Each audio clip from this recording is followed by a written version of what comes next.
Tour പോകുന്ന തലേന്ന് ആരെങ്കിലും ടെൻഷൻ അടിക്കോ? എന്തിനാ ടെൻഷൻ അടിക്കാൻ നിങ്ങള്? ആ കാലത്ത് കേട്ടോ, നിങ്ങൾ പറഞ്ഞു കേട്ടോ, കാലത്ത് എണീക്കാൻ മറന്നുപോയാലെന്നുള്ള ടെൻഷൻ ഉണ്ടാവൂലേ. പക്ഷെ നിങ്ങൾ എക്സാമിന്റെ തലേ ദിവസവും എല്ലാ ബിറ്റ് പേപ്പറും എടുത്തിട്ടില്ലേ? ഒന്നും അറിയില്ല അല്ലെ? നിങ്ങൾക്ക് ടെൻഷനാണ്. ഈ രണ്ടും രണ്ട് എക്സ്ട്രീം അല്ലേ ജീവിതത്തില്? ടൂറ് പോകുന്ന തലേന്ന് നിങ്ങൾ ബസ് ആക്സിഡന്റ് ആവുന്നത് സ്വപ്നം കാണുമോ? ഇല്ല. ടൂറ് പോകുന്ന തലേന്ന് നിങ്ങൾ പഠിച്ച പാട്ട് മറന്നതോ അല്ലെങ്കിൽ പെൻഡ്രൈവിന്റെ ക്ലിക്ക് ആവാത്തതോ പാട്ട് ക്ലിയർ ആവാത്തതോ ആയിട്ട് നിങ്ങൾ സ്വപ്നം കാണുമോ?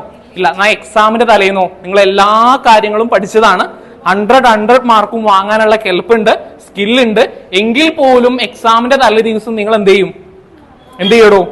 ടെൻഷൻ അടിക്കും. ആവശ്യമില്ലാത്ത ടെൻഷനാണ് അല്ലേ?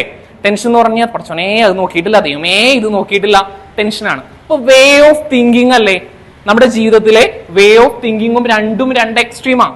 നിങ്ങൾ എന്തുകൊണ്ട് ടൂറ് പോകുന്ന തലേന്ന് പോലെ തന്നെ എക്സാമിന്റെ തലേന്ന് നിങ്ങൾ ചിന്തിക്കുന്നില്ല? നിങ്ങളുടെ വേ ഓഫ് തിങ്കിങ്ങിൽ മാച്ചാണ്.